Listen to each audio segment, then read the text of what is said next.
ಖಂಡಿತ ಎತ್ಕೊಳ್ತೇವೆ. ಎಕ್ಸೈಸ್ ಇಲಾಖೆಯಲ್ಲಿ ನಡೆದಿರ್ತಕ್ಕಂಥ ಭ್ರಷ್ಟಾಚಾರ ಮೇರೆ ಮೀರಿ ಹೋಗಿದೆ. ಅದೊಂದು ಮಾನವ ಮರ್ಯಾದೆಗಿಂತ ಆ ಚೌಕಟ್ಟಿಂದ ಹೊರಗಡೆ ಹೋಗಿದೆ.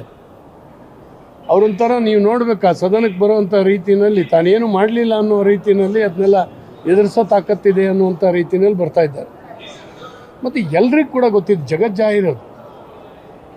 ನಾನು ಹೇಳೋದು, ತಾಯಿ ಒಂದು ಮಗುವಿಗೆ ಎದೆ ಹಾಲು ಕುಡಿಸುವಾಗಲೂ ತನ್ನ ಸೆರಗನ್ನು ಮರೆ ಮಚ್ಕೊಳ್ತಾರೆ. ಇವರು ನಿರ್ವಹಣೆ ನಿಂತ್ಕೊಂಡಿದ್ದಾರೆ. ಆ ರೀತಿಯಲ್ಲಿ ಇಡೀ ಎಲ್ಲ ಇಲಾಖೆಗಳು ಭ್ರಷ್ಟಾಚಾರದ ಕೂಪವೇ ಆಗಿದ್ದಾವೆ. ಅಂಗಡಿ ಓಪನ್ ಮಾಡ್ಕೊಂಡಿದ್ದಾರೆ. ಬಟ್ ಎಕ್ಸೈಸ್ನಲ್ಲಂತೂ ಸರ್ಕಾರಕ್ಕೆ ಆದಾಯ ಇಲ್ಲ, ಮಂತ್ರಿಗೆ ಆದಾಯ ಇದೆ. ಸರ್ಕಾರದಲ್ಲಿರುವ ಕೆಲವರಿಗೆ ಅದರ ಪಾಲಿದೆ.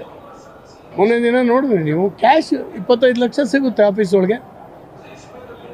ಒಬ್ಬರಿಬ್ಬರನ್ನ ಅರೆಸ್ಟ್ ಮಾಡ್ತಾರೆ, ಅಲ್ಲಿಗೆ ಮುಗೀತು. ಅವರು ಮಂತ್ರಿ ಹೇಳಿದ್ದಾರೆ ಅಂದರೆ ತಕ್ಷಣ ಒಬ್ಬ ಮಂತ್ರಿ ನೈತಿಕತೆ ಇದ್ದರೆ ರಾಜೀನಾಮೆ ಕೊಟ್ಟು ಮಾನ ಮರ್ಯಾದೆಯಿಂದ ಇಳಿದು ಹೋಗ್ಬೇಕಾಗಿತ್ತು. ಅವರು ಸಂಪೂರ್ಣ ಬಗೆಹರಿದ್ರ ಮೇಲೆ ಮತ್ತೆ ಬರಲಿ, ನಾವು ಅದೆಲ್ಲ ಹೇಳೋದು. ಆದರೆ ಇದು ನೈತಿಕತೆಯ ಪ್ರಶ್ನೆ ಇದೆ. ಎಲ್ಲಕ್ಕಿಂತ ಹೆಚ್ಚಾಗಿ ಜನ ಚೀತು ಅಂತೇಳಿ ಉಗುಳ್ತಾರೆ. ಊರಲ್ಲಿ ಮನೆಗೆ ಬ್ರ್ಯಾಂಡಿಗಳನ್ನು ತಂದು ಕೊಡುವಂಥ ಒಂದು ಭಾಳ ವ್ಯವಸ್ಥೆ ಶುರುವಾಗಿದೆ.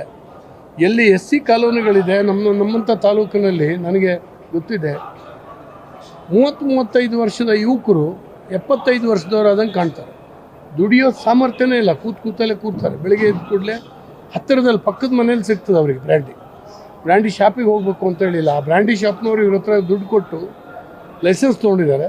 ಅವರು ಇಡೀ ಮನೆಗೆಲ್ಲ ಹೊಡೆದು ಮಾರಾಟ ಮಾಡ್ತಾರೆ. ಹಿಂದೆಲ್ಲ ಸೋಡಾ ಕ್ರಷನ್ನು ನಮ್ಮ ಸೈಕಲ್ನಲ್ಲಿ ತಂದು ಲೈನ್ ಮಾಡ್ತಿದ್ರು.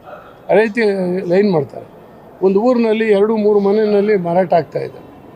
ಇದು ಎಗ್ಗಿಲ್ದೇ ಈ ರೀತಿ ಆಗ್ತಾಯಿದೆ. ಮತ್ತು ಯಾರು ಕುಡಿಬಾರ್ದು ಅವರು ಕುಡಿದು ಹಾಳಾಗಿ ಹೋಗ್ತಾ ಇದ್ದಾರೆ.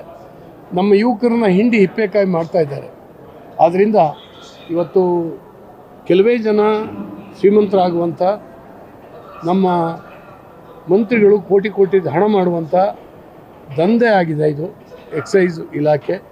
ಖಂಡಿತವಾಗಿ ಇದ್ರ ಬಗ್ಗೆ ಚರ್ಚೆ ಮಾಡ್ತೀವಿ. ಅವರು ಇಳಿಯೋ ತನಕ ನಾವು ಬಿಡೋದಿಲ್ಲ ಅನ್ನುವಂಥ ಮಾತನ್ನು ಈ ಸಂದರ್ಭದಲ್ಲಿ ಹೇಳ್ತೀವಿ, ನೋಡ್ತೀವಿ.